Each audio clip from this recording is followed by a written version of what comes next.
Écoute, écoute, écoute. Écoute Londres.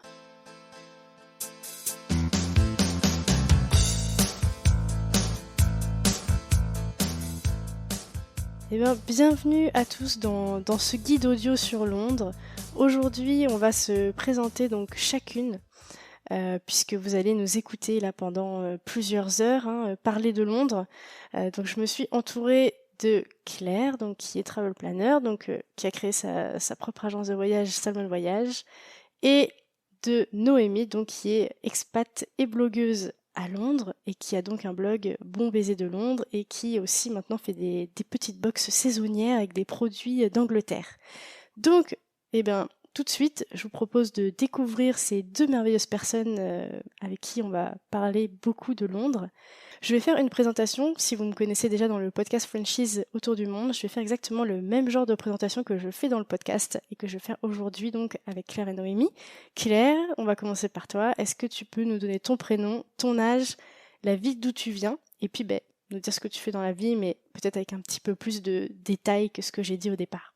Bonjour à tous, donc je suis Claire, j'ai 34 ans. Donc moi j'habite à La Roche-sur-Yon en France, en Vendée. Et donc j'ai créé mon propre métier, donc je suis entrepreneur aujourd'hui avec mon entreprise qui s'appelle Salmon Voyage. Salmon c'est pour le saumon qui voyage à contre-courant, parce que c'est une agence de voyage à contre-courant où en fait j'effectue les recherches à la place des voyageurs et c'est ensuite à eux de réserver leur voyage et comme ça ils passent pas du temps à chercher sur internet et à chercher les bons plans un peu partout et je le fais à leur place. Ok. Et à toi Noémie, est-ce que tu peux me donner ton prénom, ton âge, la ville d'où tu viens et ce que tu fais dans la vie? Oui, alors hello tout le monde, je m'appelle Noémie, je suis française à la base, je viens du Nord-Pas-de-Calais, de la ville d'Arras. Je suis expatriée à Londres depuis maintenant 3 ans. Je suis arrivée en 2019, fin d'année 2019. Et qu'est-ce que je fais dans la vie? Je travaille chez une enseigne de sport très connue, des Français en tout cas.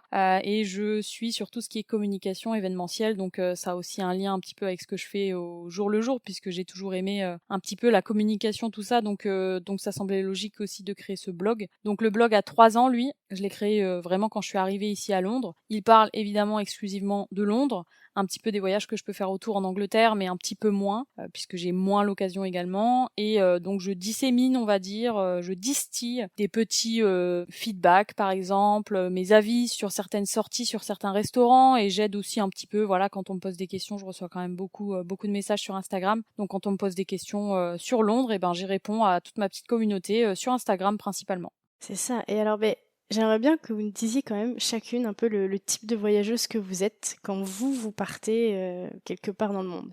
Claire, je t'en prie, tu peux y aller.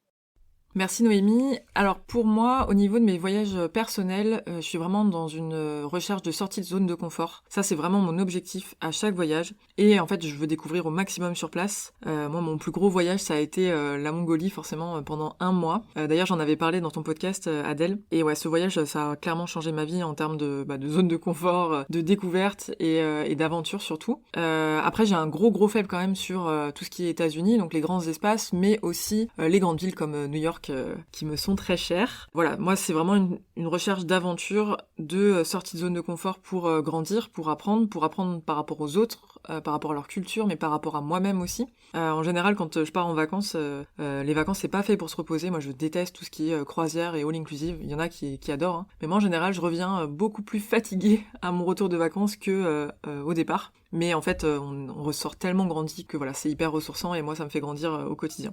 Ah ouais, complètement. Et toi, Noémie, t'es plutôt comment? Alors, je suis un peu entre les deux. J'aime bien. Alors déjà, je suis plutôt road trip. J'aime bien être sur les routes quand même, découvrir vraiment parce que j'aime bien ce côté où on peut s'arrêter un peu n'importe où. Donc c'est vrai que j'ai souvent fait des voyages, par exemple en voiture, où je partais un peu sur des coups de tête, voilà, pour aller découvrir des pays. L'Allemagne, par exemple, je l'ai fait pas mal en road trip. Après, quand c'est des voyages long cours, j'aime bien quand même préparer. Mais pas trop, voilà. Je laisse quand même un peu la place à la surprise, mais j'aime bien me dire, ok, imagine, je passe à un endroit, j'ai peur de louper quelque chose en fait. Donc je vais quand même préparer un petit peu à l'avance pour être sûre de pas louper en fait peut-être un incontournable, un endroit magnifique, même méconnu. Souvent, je cherche des choses qui sont un petit peu moins, comme t'as dit, un peu en dehors des sentiers battus, parce que pareil, je suis pas une grosse fan des énormes villes. Alors ça peut paraître drôle étant donné que j'habite quand même à Londres, mais moi je viens quand même de la campagne à la base, donc du coup c'est vrai que Les grosses villes, c'est pas forcément mon truc. Je préfère tout ce qui est campagne, montagne, ce genre de choses. Donc ouais, on va dire que c'est un peu un mix des deux. J'aime bien quand même préparer un petit peu, mais pas trop pour laisser quand même un peu la place à la surprise et savoir que voilà, si je suis en road trip, je peux m'arrêter n'importe où, quand même si c'était pas prévu à la base. Ouais, je comprends complètement ce que tu dis. Eh ben, moi, je vous propose tout de suite de nous raconter votre première rencontre avec Londres, puisque c'est la ville dont on parle dans tout ce guide. Comment est-ce que vous avez connu Londres pour la première fois, vos premières impressions? On veut tout savoir. Qui commence? Alors la première fois que je suis allée à Londres, donc c'était il y a un moment parce que j'avais 10 ans. C'était ma première fois donc avec mes parents. C'était pour fêter le jour de l'an à Londres, le temps d'un week-end. Et en fait c'était surtout la première fois que je prenais l'Eurostar. Waouh.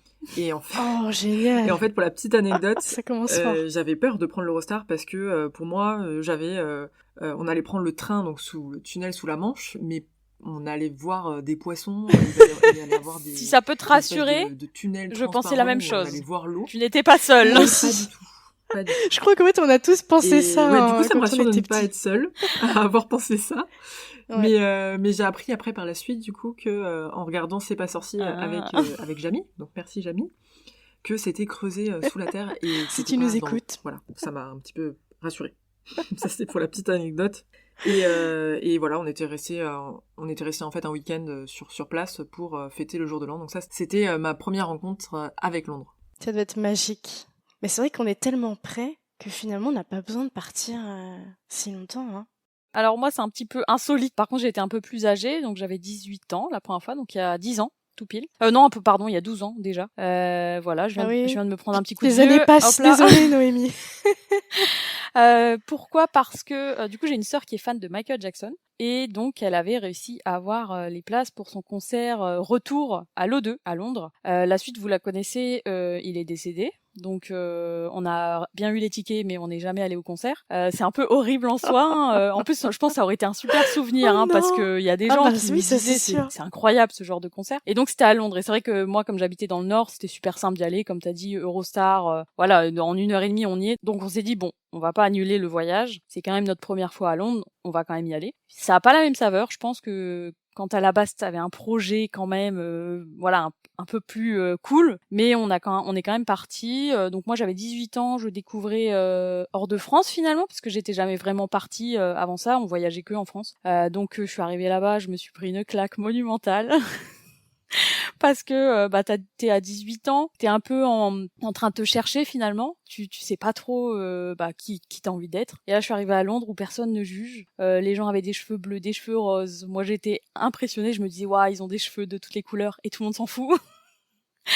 Donc je trouvais ça incroyable, et comme je venais de me faire tatouer, et c'est vrai qu'en France, bon, il y a encore une mentalité différente sur les tatouages, et moi je venais de me faire tatouer, et je me rendais compte qu'en fait là-bas tout le monde s'en foutait, et je m'étais dit c'est génial, tout le monde s'en fout, je peux me balader les bras à l'air, personne me dira jamais rien, alors qu'en France, bon voilà, je sais que j'avais parfois des regards, donc c'était assez, moi j'ai trouvé ça fou, je me suis dit waouh, là-bas on peut vraiment être, je le répète assez souvent, mais on peut vraiment être qui on veut finalement, et donc voilà, 18 ans, point claque, et je me suis dit waouh, j'ai trop envie d'y vivre un jour, ce serait trop stylé. Et évidemment, je ne pensais pas que j'allais y aller, mais bon, voilà, 12 ans plus tard, j'y habite. Mais donc du coup, ouais, voilà, c'était mon premier voyage insolite un petit peu, dans le sens où clairement, c'était pas vraiment pour cette raison qu'on devait aller à Londres. C'était en plein été, en plus, hein, au mois de juillet, puisque les concerts devaient débuter le 1er juillet. Donc on était sur les premières dates, donc on y allait. Il faisait super beau, un temps franchement fabuleux pendant 4 jours. Donc voilà mon premier voyage à Londres et ma première rencontre avec Londres. Et du coup, est-ce que je vous raconte la mienne? On t'en prie. Mais moi, la première fois que je suis allée à Londres, je devais avoir 9 ans. Et je me souviens, c'était l'été où je passais du CM2 à la 6e. Donc genre, le gros truc, quoi. Et donc, je suis partie 3 semaines à Londres. J'étais avec ma grand-mère à l'époque, on est parties toutes les deux. 3 semaines, mais c'est énorme. Ouais, 3 semaines, et je crois que c'était en juillet. Et donc, pour faire écho avec le témoignage de Claire, hein, moi aussi, je pensais, parce qu'on a pris l'Eurostar, je pensais aussi qu'on allait voir les poissons, que c'est genre l'aquarium de La Rochelle, mais en mode train, tu vois, enfin un truc vraiment étrange. Et en fait, non. Et en plus, moi, je n'avais aucune image de Londres, je pense, à 9 ans. J'avais aucune idée vraiment de ce que ça pouvait être. Et en fait, ce que je savais juste, c'est qu'en fait, il pleuvait tout le temps et qu'il faisait tout le temps gris. Enfin, moi, on m'avait toujours dit ça. Et en fait, j'ai été très surprise parce que je sais pas ce qui s'est passé, mais pendant 3 semaines, il a fait une chaleur, mais genre monstrueuse à Londres, un soleil juste incroyable pendant 3 semaines. On n'a pas eu un seul jour de pluie, quoi. Et il faisait vraiment très très très très chaud, je me souviens. Et c'est vraiment ça qui m'a frappé du coup de ce premier voyage. Genre tout de suite, j'ai été confrontée au pire cliché sur Londres, et en plus, qui a complètement été, bah, qui a carrément volé en mille éclats, hein, si je puis dire, puisque on a eu une météo incroyable. Puis voilà, après j'ai découvert les bus rouges, la ville, tout ça, tout ça. Et après, j'y suis retournée d'autres fois et vraiment, moi, j'ai adoré cette ville aussi, comme vous. Et est-ce que vous voulez peut-être nous partager un de vos plus beaux souvenirs à Londres? Non, j'ai pas envie. Non, je rigole. Si là, vous êtes censé dire oui et en trouver un. Oui, moi avec plaisir. C'est vrai que maintenant que j'y habite, on peut dire que j'en ai pas mal. Le premier que j'ai évidemment, c'est le jour où j'ai su que je partais vivre à Londres. Ça a été un peu une consécration finalement personnelle parce que c'était une ville qui m'intéressait énormément et je pensais pas avoir la chance un jour d'y aller. Ça s'est fait un peu sur un coup de chance, on va dire. Donc ça a été une grosse surprise. Bon, plus grosse surprise après quand tu découvres le prix des loyers, mais bon, ça c'est pas une c'est pas une surprise super positive. Mais du coup, ça c'est un super souvenir parce que ça marque un peu le début finalement de cette aventure londonienne. Et si j'en ai un autre, je dirais. Alors moi, comme j'ai dit, j'avais la chance quand même de vivre dans le Nord, donc j'y allais quand même finalement régulièrement après cette première fois où j'y suis allée. J'ai essayé d'y aller au moins une fois par an. Et c'est vrai que j'y étais retournée avec des amis aussi en Noël, Nouvel An. Souvent j'y allais en hiver parce que j'adore l'hiver, j'adore Noël. Et justement, quand j'avais fait Winter Wonderland, ça avait été incroyable pour moi mais c'était le Winter Wonderland il y a une dizaine d'années, donc c'était pas du tout la même chose que ce qu'on a aujourd'hui, même si j'adore toujours. Hein. Et j'avais trouvé ça impressionnant. Je m'étais dit, waouh, ils rigolent pas ici. Noël, c'est incroyable. Les décos sont incroyables. Ils font un marché de Noël, mais énorme dans Hyde Park, et le magasin Hamleys pareil, il est incroyable, donc j'avais vraiment adoré. Et pareil, je m'étais dit waouh, mais c'est une ville, j'ai envie de passer Noël chaque année là-bas, hein. Clairement ils rigolent pas avec Noël, et ça m'avait vraiment mais plu énormément. Et finalement j'y allais assez régulièrement à cette période-là. J'allais beaucoup plus en hiver qu'en été finalement, même si ça reste très touristique, hein, mais bon voilà, je faisais avec la foule, hein, et je kiffais tous mes petits voyages au moment de Noël. Donc voilà pour mes bons souvenirs pour moi. Mais moi j'ai une question parce que tu dis que tu y allais très souvent, mais est-ce que ça t'effleurait l'esprit quand même de peut-être un jour vraiment passer le cap d'y habiter, ou ça restait quand même peut-être juste un petit rêve que tu te disais comme ça et pas forcément à réaliser, quoi? C'était plus un petit rêve, honnêtement. J'avais même pas entrepris ou quoi de recherche, hein, pour aller y vivre. C'est vraiment une rencontre qui fait que j'ai sauté sur l'occasion. On m'a proposé, j'ai pas réfléchi trop longtemps, hein, puisque entre le moment où cette proposition est arrivée et le moment où j'ai déménagé, il s'est passé 3 mois, donc ça a été très très rapide. Ah, incroyable. Donc ça a été pas sur un coup de tête, parce que finalement je pense qu'au fond je savais déjà que j'avais envie de partir. Je pense juste que voilà, la vie a décidé un peu à ma place, on va dire, et sentait certainement que j'avais envie de partir à ce moment-là. Donc voilà, ça s'est présenté à moi. Moi je vois ça comme un coup de chance, hein, vraiment, parce que c'est vraiment sur une rencontre inattendue que finalement je suis partie. Donc non, je pense plus que j'y pensais même en y allant en vacances. J'y pensais, mais je me disais ouais, c'est infaisable en fait. Je pense pas que j'y arriverai un jour. Ouais, t'allais pas plus loin. Ça me faisait pas peur, mais je voyais ça comme inaccessible en fait. Ok, non, très intéressant. Et Claire, alors toi, est-ce que tu peux nous raconter un de tes plus beaux souvenirs à Londres? Alors pour moi, mon plus beau souvenir à Londres, ça rejoint un petit peu la première expérience que Noémie a eue en découvrant Londres. En fait, moi, ça a été un concert de métal. Je sais plus, je devais avoir 20, 21 ans, un truc comme ça. Je suis partie avec une copine. Et en fait, c'était un groupe qu'on adorait et il passait pas en France. Et on s'est dit, bah vas-y, on y va à Londres. Et on avait un petit peu peur parce que, en étant deux femmes dans un concert de métal, voilà, c'est quand même assez violent. Et en fait, pas du tout. Ça rejoint aussi ce que disait Noémie sur cette mentalité locale où les gens sont avec des gros tatouages. Ça fait un peu bourrin, et en fait, on a été hyper protégés. Il y avait beaucoup de bienveillance dans cette fosse de concert, alors que clairement, les gens étaient là pour se défoncer sur du métal. Et franchement, ça a été génial. Et en fait, ça résume vraiment très bien la mentalité de Londres, et de cette bienveillance qu'on peut avoir et de cette tolérance en fait qu'il y a envers chacun. Je pense que c'est le meilleur souvenir que j'ai eu comme expérience à Londres. Ouais, j'aime beaucoup le souvenir que tu as choisi parce que moi aussi, ça m'a évidemment frappé. Ça rejoint aussi ce que j'ai toujours pensé quand j'y suis allée. Mais le souvenir que je veux vous parler rejoint vos deux souvenirs, c'est-à-dire aussi quand même assez Noël, la magie, etc. Puisque j'y suis retournée donc plusieurs fois. Et la dernière fois où j'y suis allée, c'était pendant, je crois, 3-4 jours, entre le 31 décembre et peut-être 4 janvier, quelque chose comme ça. Donc en fait, j'ai fait le feu d'artifice là du Nouvel An à Londres. C'était juste incroyable. Et en fait, le lendemain, j'ai fait les studios Harry Potter. Donc je peux vous dire que ces 2 jours-là, ça a juste été mais complètement magique. Vraiment un autre monde. Ça a été fou. Vraiment, l'ambiance, tout, c'était incroyable. Donc voilà, c'est vraiment mon plus beau souvenir, je pense, de Londres. Alors avec Claire, ce que je te propose, c'est de nous donner un lieu dans Londres qui te plaît tout particulièrement, qui t'a touché particulièrement, et puis de nous dire pourquoi. Alors, mon endroit préféré à Londres, ce serait le quartier de Camden. C'est un peu cliché, mais c'est vraiment un endroit où je me sens bien et surtout qui reflète totalement Londres. En fait, Camden, c'est le quartier un peu punk où on peut avoir aussi des magasins un peu chelous, mais c'est carrément décalé et ouais, ça reflète vraiment la tolérance qu'il peut y avoir dans la mentalité londonienne. Et c'est vraiment un quartier où on se sent bien, qu'on soit tatoué, percé, qu'on s'habille mais comme on veut. C'est encore plus vrai à Camden. Ouais, je suis complètement d'accord avec toi. Moi aussi, Camden, ça m'a vraiment, vraiment, vraiment marqué. Et à chaque fois que je vais à Londres, je passe forcément par Camden. Bah, si ça peut vous rassurer, même en y habitant, j'y vais régulièrement. J'y vais quand même assez souvent parce qu'il y a des magasins qu'on trouve pas forcément ailleurs dans Londres, donc des magasins très spécialisés ou des marques par exemple qui sont que à Camden. Donc même si c'est touristique, évidemment, j'essaye d'y aller la semaine pour avoir un petit peu moins de monde. J'évite le week-end, je l'ai fait une seule fois et je ne le referai plus parce que c'était vraiment waouh, j'avais oublié à quel point, en fait, comme il y a eu le Covid, c'est vrai qu'on a oublié à quel point ça pouvait être extrêmement touristique, parce qu'à chaque fois que j'y allais, moi, du coup, il y avait très peu de personnes, vu que c'était après Covid aussi. Et là, du coup, la dernière fois quand je l'ai refait, j'ai fait non, la prochaine fois, j'y retourne en semaine parce que parce que c'était même difficile d'y marcher. Mais non, je vous rejoins parce que même moi, j'adore continuer à y aller, même si, comme t'as dit Claire, ça reste un endroit qui est très touristique, donc c'est bien à faire, mais dans une certaine mesure, je le fais 1 ou 2 heures et après je commence à partir sur Regent's Canal par exemple pour sortir un petit peu de toute cette foule. Mais c'est vrai que c'est un super endroit, ouais. Je pense que tout le monde s'accorde à le dire de toute façon et ça représente très bien l'Angleterre de manière générale et Londres quoi. Du coup, moi, si je devais choisir un endroit, alors c'est un endroit que j'ai choisi plutôt récemment, c'est The Mall, parce que j'ai eu la chance de faire le jubilé de la reine, donc l'année dernière au mois de juin.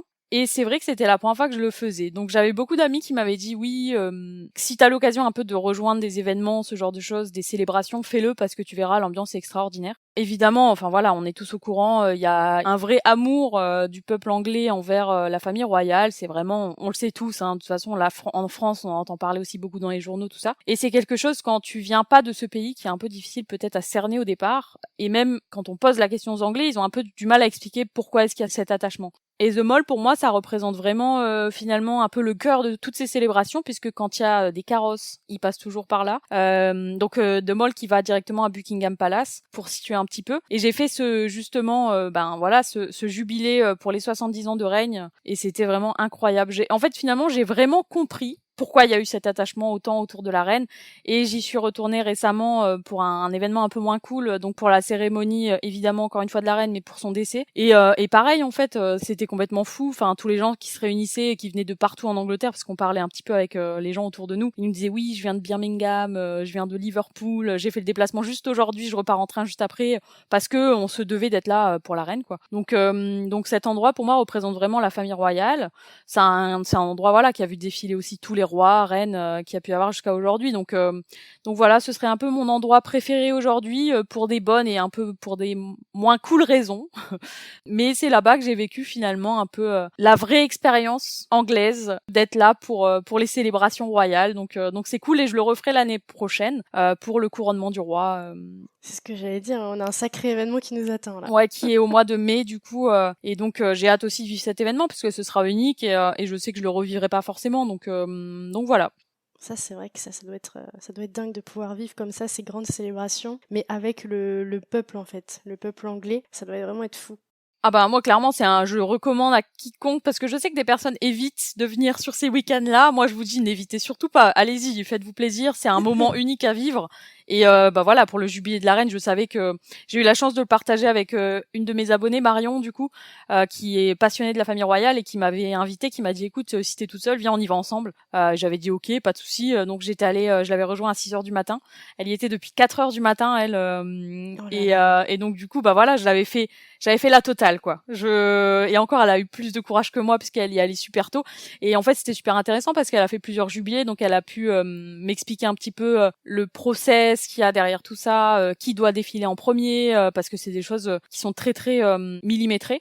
Et donc c'était super intéressant de le faire avec elle, quelqu'un en tout cas qui est passionné par la famille royale. Moi, j'ai trouvé ça super cool et j'ai appris plein de choses ce jour-là, en plus de le voir en vrai, quoi.